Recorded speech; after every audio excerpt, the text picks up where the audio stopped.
नमस्कार, बहुत बहुत स्वागत है आप सबका। मैं पुनीत पाठक हूं और आप देख रहे हैं आपकी बात। आज हम बात करेंगे साहू मांगे सत्ता की। छत्तीसगढ़ में सियासी तौर पर सशक्त समुदाय है साहू समाज। हर साल 7 जनवरी को राजिम जयंती साहू समाज के लिए शक्ति प्रदर्शन का एक मंच होता है। इस बार की राजिम जयंती बहुत खास है।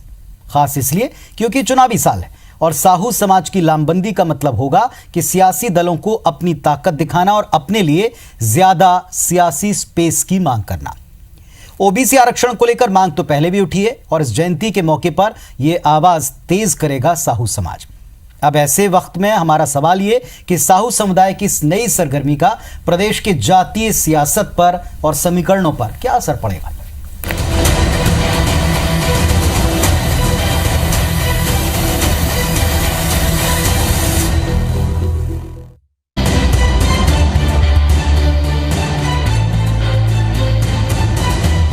चुनाव से पहले नया सियासी समीकरण, राजिम जयंती के बहाने नई लामबंदी, 7 जनवरी को साहू समाज का शक्ति प्रदर्शन। 2018 के चुनाव से पहले जातीय संगठनों ने अपनी तैयारी शुरू कर दी है। इस तैयारी में उनकी राजनीतिक महत्वाकांक्षा की झलक भी दिख रही है। मिसाल के तौर पर छत्तीसगढ़ का साहू समाज 7 जनवरी को जुटने वाला है। यूं तो हर साल राजिम जयंती पर समाज के लोग इकट्ठा होते हैं, पर इस बार इसकी अहमियत ज्यादा है क्योंकि चुनाव सामने है। प्रदेश में 46 लाख से ज्यादा साहू आबादी है जो सत्ता में ज्यादा भागीदारी के लिए प्रयासरत है। आगामी सम्मेलन में भी ओबीसी के लिए 27% आरक्षण और साहू समाज के प्रतिनिधियों को ज्यादा चुनावी टिकट का एजेंडा प्रमुखता से रखा जाएगा। समाज के लोगों ने इस बार राजिम जयंती के आयोजन को केवल सामाजिक नेताओं के लिए ही सीमित कर दिया है। इसमें गैर साहू नेताओं को इस बार न्योता नहीं भेजा गया है। मुख्यमंत्री भी इस जयंती समारोह में इस साल शामिल नहीं हो पाएंगे। जाहिर है साहू समाज अपनी सियासी ताकत दिखाने के एक मौके और मंच के रूप में इस सम्मेलन का इस्तेमाल करने जा रहा है। पूरे छत्तीसगढ़ में साहू समाज की आबादी को देखा जाए 46 लाख की आबादी लगभग है साहू समाज की। और जो सीट है, अभी हमारे विधायक हैं पूरे छत्तीसगढ़ में मात्र 9 विधायक, कम से कम 15 विधायक हमारे हों। ओबीसी समुदाय में साहू और कुर्मी 2 समुदाय प्रदेश में ताकतवर हैं और वोट संख्या के हिसाब से निर्णायक भी। ऐसे में साहू समाज का हर आयोजन एक राजनीतिक संदेश भी देकर जाता है। इस बार के सम्मेलन से कांग्रेस या बीजेपी किसके लिए फायदेमंद स्थिति बनेगी, ये देखना दिलचस्प रहेगा। सौरभ सिंह परिहार, IBC 24, रायपुर। तो कुल मिलाकर स्थिति पूरी तरह साफ है। 2018 शुरू हो चुका है और इस तरह के प्रदर्शन, इस तरह के शक्ति प्रदर्शन अब आप देखते रहेंगे और तमाम समाज हर चुनावी साल में अपने लिए बेहतर एक जगह, अपने लिए एक बेहतर स्पेस की मांग करता है और ये स्पेस सीटों के तौर पर या टिकट के तौर पर होता है। और अब की बार फिर से जैसा साहू समाज के एक प्रतिनिधि ने कह दिया कि अभी केवल 9 है, लेकिन हमको कम से कम 15 प्रतिनिधि चाहिए जो सरकार में प्रतिनिधित्व करते हैं समाज का, और इसके लिए उनके पास में एक वैलिड एक अनुपात है जिसको लेकर वो ताकत का प्रदर्शन 7 तारीख को करने वाले। लेकिन अगर ऐसा हुआ तो जो वर्तमान में 58% ऑलरेडी आरक्षण की बात पहले से है और आरक्षण का मुद्दा जो उठता रहा है, इसमें तमाम वर्गों के बीच सामंजस्य कैसे बिठाएगी सरकार जो ऑलरेडी 8% एक्सेस में है, ये भी एक बड़ा सवाल है। हमारे साथ में 3 बहुत खास मेहमान हैं। पहले आपसे उनका परिचय करा दें। हमारे साथ में आज ममता साहू जी जुड़ी हैं, राष्ट्रीय अध्यक्ष हैं साहू महिला मंच की। बहुत स्वागत है आपका। हमारे साथ में BPS नेताम साहब हैं जो कि प्रांतीय अध्यक्ष हैं सर्व आदिवासी समाज के, आपका भी स्वागत है। और साथ में डॉक्टर हिमांशु द्विवेदी जी, प्रधान संपादक हरिभूमि पत्र समूह, आपका भी बहुत बहुत स्वागत है सर। आप तीनों चर्चा की शुरुआत करते हैं। चूंकि साहू समाज की बात करें, ममता जी, पहला सवाल ये कि 7 तारीख को ऐसा बिरला ही होता है कि मुख्यमंत्री जी तक को उस कार्यक्रम में ना आमंत्रित करें और समाज की ताकत का प्रदर्शन करें और इसमें कोई भी पॉलिटिक्स नहीं करेंगे, इस तरह की बातें एक मैसेज दी जाती है। लेकिन एक मैसेज ये भी है, जो ऐसा आप खुद कह रही थी अभी बाइट में, कि हमको कम से कम 15 विधायक, 15 प्रतिनिधि चाहिए। तो क्या एजेंडा है 7 तारीख का? देखिए, 7 तारीख को हमारा कोई शक्ति प्रदर्शन नहीं है, ये एक राजिम जयंती है। राजिम माता जो साहुओं की आराध्य देवी है और जिसके नाम पे राजिम शहर पड़ा और इसको साहू समाज राजिम जयंती के रूप में 7 जनवरी को प्रतिवर्ष मनाते आते हैं, जिसमें लाखों की भीड़, अपनी भीड़ मतलब हमारे समाज के लोग स्वतः स्वस्फूर्त वहाँ उपस्थित होते हैं और राजिम जयंती मनाया जाता है। तो अब ये तो हो गई बात कि आयोजन क्यों होता है, ये तो हम भी बता सकते थे पैकेज में कि किस वजह से आप मनाते हैं और क्या अवसर होता है, लेकिन ये बात तो किसी से छिपी नहीं ना। आप खुद भी कह रहे थे कि अभी केवल हमारे 9 ही विधायक हैं और हमारी संख्या कम से कम 15 होनी चाहिए। तो ऐसे कुछ एजेंडे होंगे जो समाज के अंदर डिस्कस होते होंगे, जो आप सरकार के सामने रखना चाहते हैं या राजनीतिक दलों के सामने रखना चाहते हैं, इससे तो इनकार नहीं होगा आपका? जी, क्योंकि राजनीति एक सशक्त माध्यम है आगे बढ़ने का। हमारा समाज बहुत ही बैकवर्ड है। हम जब गांव में जाके देखते हैं, चूंकि हमारी जनसंख्या भी बहुत अधिक है और इसलिए हम देखते हैं कि हमारे समाज में बहुत गरीब और बहुत पिछड़े तबके के लोग हैं और इसका एक सशक्त माध्यम राजनीति है, जिसके माध्यम से हम शीघ्र ही विकास कर सकते हैं। और इसलिए साहू समाज की मांग है कि जब हमारे दोनों दल से अभी विधायक वर्तमान में 9 हैं, तो कम से कम अभी 2018 आने वाले चुनावी वर्ष है, जिसमें कम से कम हमारे 15 विधायक हों। तो इनडायरेक्टली बात तो वही होगी ना कि ज्यादा आप टिकट दीजिएगा, जब ज्यादा टिकट देंगे तो समाज में जो आप खुद बता रहे थे कि 46 लाख से ज्यादा जो आबादी है वो उन प्रतिनिधियों को जिताएगी।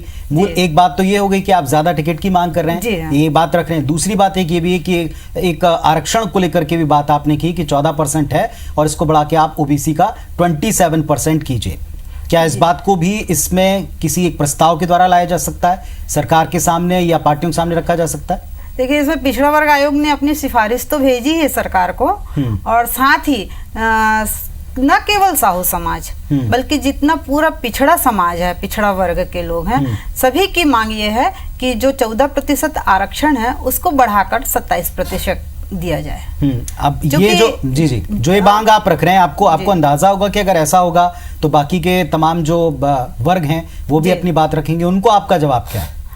देखिए, जो भी आरक्षण है पिछड़ों को इसलिए मिला है कि सामाजिक और शैक्षणिक रूप से पिछड़ा है, उन्हीं को ये दिया गया है और वास्तव में जो जिनके हकदार हैं उन्हीं को मिलना चाहिए, ऐसा हमारा कहना है।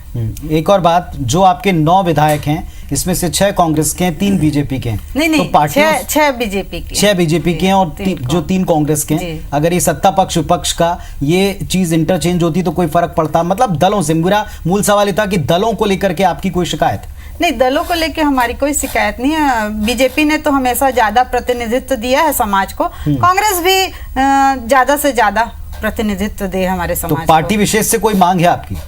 नहीं, पार्टी विशेष से हमारी मांग नहीं है। बाकी जो जिस दल को बिलोंग करता है, जैसे हमारे साहू समाज में बहुत सारे लोग बीजेपी से हैं, मोस्टली लोग बीजेपी से हैं और बहुत सारे लोग कांग्रेस से हैं। तो कांग्रेस वाले अपने संग पिछली बार मांग रखी थी कि संगठन में भी ज्यादा मिले, क्योंकि बीजेपी हमेशा संगठन में भी और सत्ता में भी साहू समाज को हमेशा अहमियत दिया हुआ है, परंतु कांग्रेस में ये चीज की कमी महसूस की जाती है। तो कांग्रेस पार्टी से ये मांग रखे थे कि संगठन में भी उनको बराबर का प्रतिनिधित्व मिलना चाहिए। निताम साहब, क्या कहेंगे आप? अगर आरक्षण को लेकर के ये मांग मुखर तरीके से है और आबादी की और संख्या की याद दिलाते हुए सत्ता पक्ष के पास में मांग जाती है और 27% की मांग मुखरता से की जाती है, प्रेशर के तौर पर भी आप इसे कह सकते हैं, तो क्या फिर आपके वर्ग का जवाब होगा? क्योंकि अभी अगर आप 27% किसी का कोटा बढ़ाएंगे तो किसी न किसी का तो कम होगा। माननीय उच्चतम न्यायालय ने अपने एक निर्णय में वो सीमा निर्धारित कर दिया है कि कुल आरक्षण 50% से अधिक नहीं होना चाहिए और राज्यवार जो जनसंख्या के अनुपात में उसको केंद्र सरकार ने बांट दिया है। तो छत्तीसगढ़ में आदिवासियों की आबादी तो 85 लाख है और उस अनुपात में मैंने आदिवासियों का जो आरक्षण है वो जाति आधारित है और ओबीसी का इनकम बेस्ड है, आय आधारित है। तो हम नहीं चाहेंगे कि भाई हमको जो आरक्षण मिला है सरकार द्वारा संविधान प्रदत्त जो आरक्षण है उसमें कोई कटौती हो और 50% से अगर अधिक आरक्षण देती है सरकार, वो तो ऑलरेडी ज्यादा है ना, 58 टोटल है। अभी 58 आज की तारीख में 58 है। 58 ज्यादा की बात तो आप पिछली बार जब आपके समाज से मांग उठी थी तब भी हमने आपको इनवाइट किया था, तो आपने कहा था कि अनुपात के मुताबिक होना चाहिए कितना भी हो। हाँ नहीं अब आज जब दूसरा समाज मांग उठा रहा तो 50% की याद है। हाँ नहीं, अनुपात के मुताबिक तो आदिवासियों का आरक्षण मिल गया है, उसके लिए काफ़ी संघर्ष करना पड़ा, पर हम अपने उस अनुपात में जरा भी कटौती नहीं चाहेंगे। अगर साहू समाज या ओबीसी अपने जनसंख्या के अनुपात में आरक्षण चाहते हैं और सरकार दे सकती है तो भाई संविधान में उसका प्रावधान करना पड़ेगा, हमें उसमें आपत्ति नहीं मतलब है। अगर 27 में, मेरा सवाल सीधा था, बड़ा सीधा, अगर ये 27 की मांग रखते हैं और सरकार प्रेशर में आती है या दल इसके प्रेशर में आते हैं तो आप भी इस बात का विरोध करेंगे कि आपका परसेंटेज कम ना हो? बिल्कुल बिल्कुल जी। हमारे साथ में डॉक्टर हिमांशु हैं। डॉक्टर हिमांशु, इस चुनावी साल में मोस्ट एक्सपेक्टेड होता है कि समाज जो हैं या अलग अलग वर्ग जो हैं अपनी बात को रखें, इसमें कुछ गलत भी नहीं है, लेकिन दो ही प्रमुख चीज़ें हैं जो शक्ति प्रदर्शन की तरफ इशारा करती हैं। पहला, आप अपनी संख्या बताते हुए ज़्यादा प्रतिनिधित्व की मांग करें जो एक तरह से जायज़ है, और दूसरा आरक्षण को लेकर के जो ऑलरेडी 8% एक्सेस है प्रदेश में। देखिए, ये तो एक सामान्य सी परंपरा है, इसमें कोई अचंभित करने वाली बात है। महत्वपूर्ण ये है कि ये जो मांगे हैं वो स्व कल्याण के लिए है या समाज के कल्याण के लिए, ये बड़ा महत्वपूर्ण होता है। तो जैसे आदिवासी के संदर्भ में है तो इसमें कोई संशय की बात नहीं है कि आदिवासी वर्ग बहुत लंबे समय से उपेक्षित रहा है, उन्हें मुख्य धारा में लाने के लिए आरक्षण नामक व्यवस्था की जरूरत है। लेकिन जैसे ममता जी ने कहा कि साहू समाज बहुत पिछड़ा हुआ है, अब अगर साहू समाज भी पिछड़ा हुआ है तो फिर उन्नत वर्ग कौन सा है, ये एक बहस का विषय हो सकता है, स्पेशली प्रदेश छत्तीसगढ़, ठीक है ना। दूसरी बात यह है कि जब देश का प्रधानमंत्री जो है साहू समाज का व्यक्ति हो गया, क्योंकि नरेंद्र मोदी जी का भी कहीं ना कहीं संबंध साहू समाज से जोड़ा जाता है, तो अब देश के प्रधानमंत्री के पद पर आपके समाज के व्यक्ति पहुंच गया, फिर भी आपको संतुष्टि नहीं है, तो फिर क्या किया जाए? अमेरिका का राष्ट्रपति भी जो है साहू समाज का व्यक्ति हो, ऐसी कोई मांग है। तीसरी महत्वपूर्ण बात है कि ये मांगे अपनी सुविधा की दृष्टि से होती है। जैसे कुछ समय पहले कुर्मी समाज का कार्यक्रम हुआ था, तो उसमें छाया वर्मा जी ने, चूंकि वो कांग्रेस की नेता हैं, तो उन्होंने बड़े डंके की चोट पे अपने समाज का समर्थन लेने के लिए कह दिया कि जो है कुर्मी वर्ग का व्यक्ति जो है मुख्यमंत्री होना चाहिए। लेकिन मैं ममता साहू जी जब मांग कर रही हैं कि हमारा 9 है और 15 होने चाहिए, तो मैं एक सवाल करता हूं जिसका उत्तर चाहूंगा कि ममता जी क्या ये मांग करती हैं कि चूंकि आपकी आबादी 46 लाख है तो इस प्रदेश का मुख्यमंत्री साहू समाज का होना चाहिए, क्या वो ये मांग करती हैं? चलिए मैं ले लेता हूं उत्तर। ममता जी? जी नहीं, मैंने ऐसा कभी नहीं कहा, बट पर क्यों नहीं कहा, मैं यही जानना चाहता हूं कि भाई जब आप 9 से 15 चाहते हैं तो फिर जाके जब इतनी बड़ी आबादी आपकी है, इतना बड़ा वर्चस्व आपका है, तो आपको ये अपेक्षा क्यों नहीं है कि साहू समाज का व्यक्ति इस प्रदेश का मुख्यमंत्री बने? नहीं, वो बने हो तो अच्छी बात है, बलमनसाहत है आपकी लेकिन मेरा कहने का मतलब ये है कि हमारे जो 9 विधायक हैं, हमारी संख्या बढ़नी चाहिए। नहीं तो आप चाहें तो अभी भी अपने सम्मेलन में शायद ये मांग जोड़ सकती हैं, जैसा बता रहे डॉक्टर हिमांशु जी, आप चाहें तो ये मांग भी रख सकती हैं, क्योंकि एक समाज ने और एक समाज की नेता ने मांग रखी। देखिए, हमको मालूम है मांगने से नहीं मिलता है सब कुछ, उसके लिए बहुत लॉबिंग चलती है, ऊपर से जो दिशा निर्देश रहता है संगठन, लॉबिंग की जरूरत होती है, इसके लिए जरूरत होती है जन समर्थन। इसलिए तो पूछा ना, क्या ये शक्ति प्रदर्शन करके उस लॉबी को अपनी ताकत दिखाने का एक जरिया है? नहीं, पहले ही मैंने कहा कि हमारा 7 जनवरी का कार्यक्रम एक शक्ति प्रदर्शन नहीं है, ये टोटल सामाजिक कार्यक्रम है, और जिसमें हम राजिम माता के प्रति हमारी जो आस्था है, श्रद्धा है, और उसको बनाए रखने के लिए हम ये राजिम जयंती मनाते हैं। एक सवाल जो उठाया कि क्या समाज, आपको अभी भी लगता है कि प्रदेश बनने के बाद अभी भी इस प्रदेश में संख्या बल के हिसाब से ना तो उसको प्रतिनिधित्व मिला है और वो पिछड़ा हुआ है, क्योंकि साहू समाज यहाँ के एक संपन्न समाजों में भी गिना जाता है? जी हाँ, अभी संख्या जिस हिसाब से हमारी संख्या है उसके हिसाब से प्रतिनिधित्व कम है, और इसलिए इसमें जो है, नहीं, अगर आप पिछड़ेपन की बात करते हैं तो किस लिहाज से आप उनको पिछड़ा कह रहे हैं? शिक्षा के लिहाज से, आर्थिक लिहाज से, सामाजिक लिहाज से? अगर आप इसका आकलन करेंगे तो फिर आपको दलों से भी शिकायत हो सकती है, आपको समाज के नेताओं से भी शिकायत हो सकती है, आप उनसे भी अपनी बात रख सकती हैं। तो मूल आपको वजह क्या है? पहले तो आप क्या ये मानते हैं कि अभी भी समाज पिछड़ा हुआ है? देखिए, जो शहर में हैं हम देखते हैं, और कुछ मुट्ठी भर लोग ही हैं जो आगे हैं। आगे का मतलब आर्थिक रूप से संपन्न है, बड़े किसान हैं, बड़े अच्छे नौकरी में हैं। बाकी जो हमारी बाकी जो संख्या है साहू समाज की, गांव में जब हम जाते हैं भीतर गांव तक, तो देखते हैं कि काफी पीछे हैं। चाहे चलिए अब बड़ा स्ट्रेट सवाल पूछते हैं, अगर ये 27% आरक्षण और ज्यादा प्रतिनिधित्व की बात दल जो है इसको तरजीह नहीं देते हैं, तब क्या करेगा साहू समाज? साहू समाज अपनी मांग पे हम लोग कायम हैं, अपनी मांग बहुत ही शांतिपूर्ण ढंग से शासन में, प्रशासन में हम रखेंगे इस बात को, और हमको उम्मीद है कि सरकार इस बात को मानेगी। नेताम साहब, जी। एक तो आरक्षण की बात ये की, दूसरी बात ये जो एक हिमांशु जी ने भी बात उठाई थी कि समाजों के पिछड़ेपन के लिहाज से आदिवासियों का प्रतिनिधित्व, उनका कोटा या उनका आरक्षण, ये सब बहुत जायज़ है और प्रदेश में आपने भी बोला कि काफ़ी लंबे संघर्ष के बाद ऐसा हो पाया। लेकिन अगर ये प्रेशर पॉलिटिक्स जो चुनावी साल में होती है, इसका किंचित भी असर पड़ता है इस प्रतिशत को आगे पीछे करने में जो आरक्षण के नाम पर दिया जाता है, तो आप लोगों का क्या स्टैंड होगा? क्या आप लोग भी ऐसा सम्मेलन करेंगे, फिर अपनी ताकत दिखाएंगे, फिर अपनी बात रखेंगे? निश्चित रूप से हमारे अधिकार या हमारे आरक्षण के प्रतिशत में कोई कटौती होगी तो हम चुप थोड़ी बैठेंगे। हम भी उग्र आंदोलन करेंगे और अपने अधिकारों के लिए मांग रखेंगे, राज्य सरकार हो चाहे केंद्र सरकार।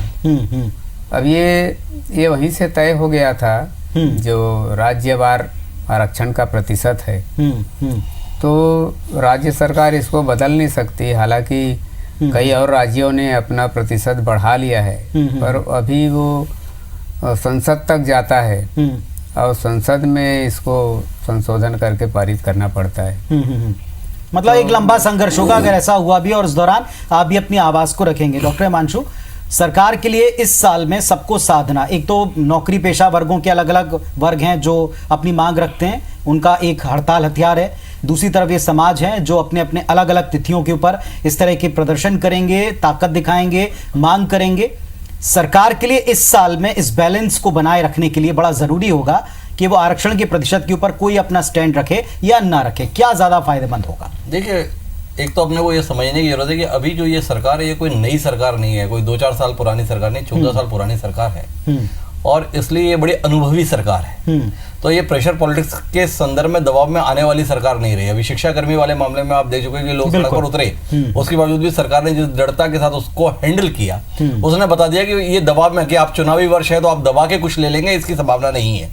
जो आपका जायज हक है उसके संदर्भ में ही बात हो सकती है। जो आदिवासी वर्ग के संदर्भ में जो नेता जी बात कर रहे हैं, मैं भी इस बात से पूर्णतः इत्तेफाक रखता हूं कि कोई भी सरकार ऐसा कोई जायज कारण नहीं पा सकती जिसमें वो इस नतीजे पे पहुंचे कि अब आदिवासी वर्ग के आरक्षण को आप कम कर सकते हैं। छत्तीसगढ़ की पहचान आदिवासी संस्कृति है। आदिवासी वर्ग अभी भी मुख्य धारा में नहीं है। एक बड़ी संख्या ऐसी है जो अभी 2 जून की रोटी के संकट से भी गुजरे, तो उनके साथ में आप ऐसी जाति कैसे करते हैं? ना कोई समाज कर सकता है, ना कोई सरकार कर सकती है। और अगर कोई ऐसा प्रयास करेगा तो उसे इसकी कीमत चुकानी पड़ेगी, ये बहुत स्पष्ट है। जरूरत जो है वो इससे बिल्कुल उलट है। उलट इस बात की है कि जो ये आरक्षण की व्यवस्था का लाभ कुछ परिवारों तक सीमित रह गया है, इसको निचले स्तर तक पहुंचाने के संदर्भ में सरकार कोई क्रांतिकारी कदम उठाए तो वो सरकार के लिए जरूर लाभप्रद हो सकता है।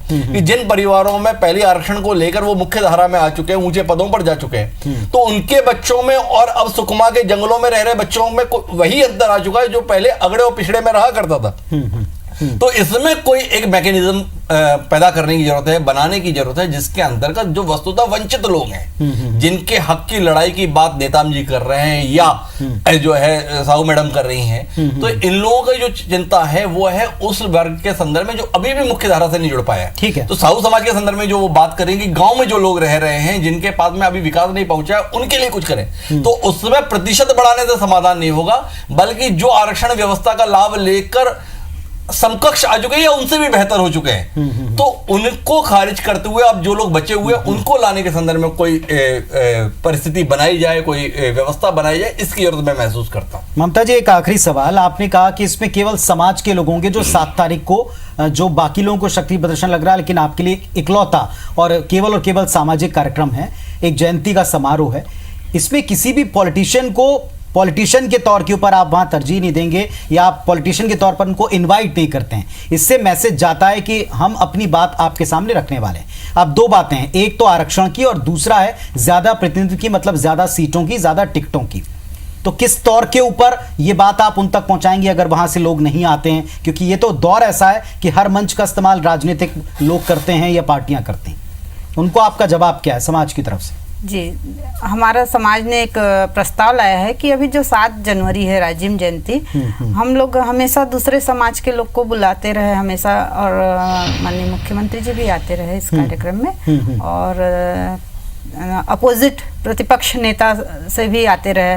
तो इसमें क्या है, हमारे समाज के जो पदाधिकारी हैं तो राजनीतिक दोनों दल के बराबर हैं, तो दोनों दल के लोग बैठ के विचार विमर्श किए कि हम क्यों न केवल शुद्ध सामाजिक जो नेता हैं, जो हमारे नेतृत्व करता है, लीडरशिप हैं, उन्हीं को बुलाया जाए और किसी अन्य समाज के लोगों को न बुलाया मतलब जाए। राजनीति से हाईजैक हो जाता कार्यक्रम, ऐसा डर रहता है?